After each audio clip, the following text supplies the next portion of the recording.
Let's tip off the show with basketball, as Patrick Cotto and I give you a glimpse of what's to come on the hardwood. The Benet Academy Redwings once again established themselves as one of the best girls basketball teams in the state last season, going undefeated in the ESCC at 7-0 and posting an overall record of 30-5. The success during the regular season propelled them to a conference and regional title, knocking off Naperville North in the sectional final, then winning a supersectional and reaching the 4A state semifinals against Stevenson. Unfortunately, they came up short, but still managed to bring home the program's 4th state trophy in 6 seasons. The Red Wings will have to replace key players in Margaret Temple, Olympia Kokkines, who committed to the University of Wisconsin-Whitewater, and Navy commit Morgan Demos. They do return Maggie and Emilia Sularski, Sam Trimberger, and most importantly, one of the top players in the country in Lenee Beaumont, who is committed to Indiana.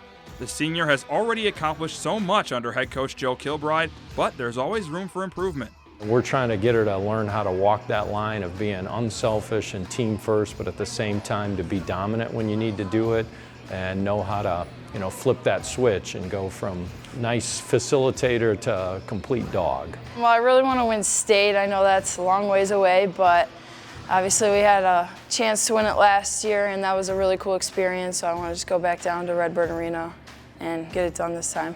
She hopes to elevate her game to even greater heights this season and help Bennett and Coach Kilbride make another run at a state championship trophy. Another team that had a memorable season was Naperville North. The Huskies were also undefeated in their conference with a record of 10-0 in the DVC while going 30-4 overall. North didn't lose its first game until a month into the season and had winning streaks of 12 and 15 during the course of the 2021-22 campaign.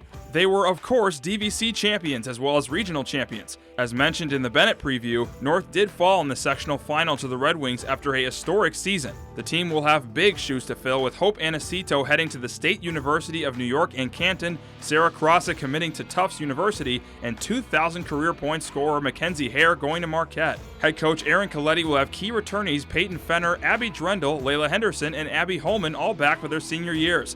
The Huskies look to ride their veteran leadership to another DVC title and possibly an even deeper run in the playoffs this winter. The regular season was up and down for the Waubonsie Valley Warriors. The team was competitive in the DVC at 5-5 with a 16-14 mark overall. The green and gold alternated wins and losses all season, but managed to finish strong with an impressive regional title victory over 22-win Plainfield North. Just like Naperville North, Waubonsie was stopped by the powerful Benet Academy team in the sectional semifinal, but a championship run in the regionals could give the Warriors momentum heading into this season. 7 seniors graduated from the program, including Amari Banks, Meredith Martins, Devin Lynch, and Lauren Threed. The dynamic duo of Taylor Curry and Hannah Lobb is back. However, Lobb injured her knee this past spring during softball season, so the Warriors hope to have her back on the court at some point this winter. Dub V does get a big addition to the team in Kalia Reed, who transferred from Olympia Valley after the District 204 boundary change. Waubonsie Valley hopes to get healthy and take a big leap this season.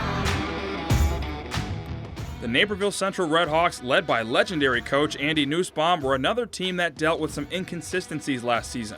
They finished just a game above 500 at 14-13. However, they were strong during DVC play with a 7-3 record and ended up in second place behind their crosstown rivals Naperville North. The Redhawks were unable to carry that level of play into the postseason as they dropped a regional semifinal matchup to Oswego East. Now they'll have to replace the departures of Haley Hayes, Aditi Prasad, and Trinity Strang.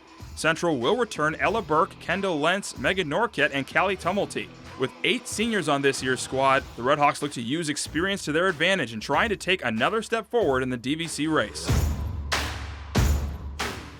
Just like several of our teams in this preview, the Neuqua Valley Wildcats struggled to find consistency. They did have a winning record overall at 15-13, but slipped a bit in the DVC, going 4-6. Their best stretch of the season was a 4-game winning streak in the month of January. However, in the playoffs, the Cats were eliminated in the regional semifinal as they were knocked out by Plainfield East.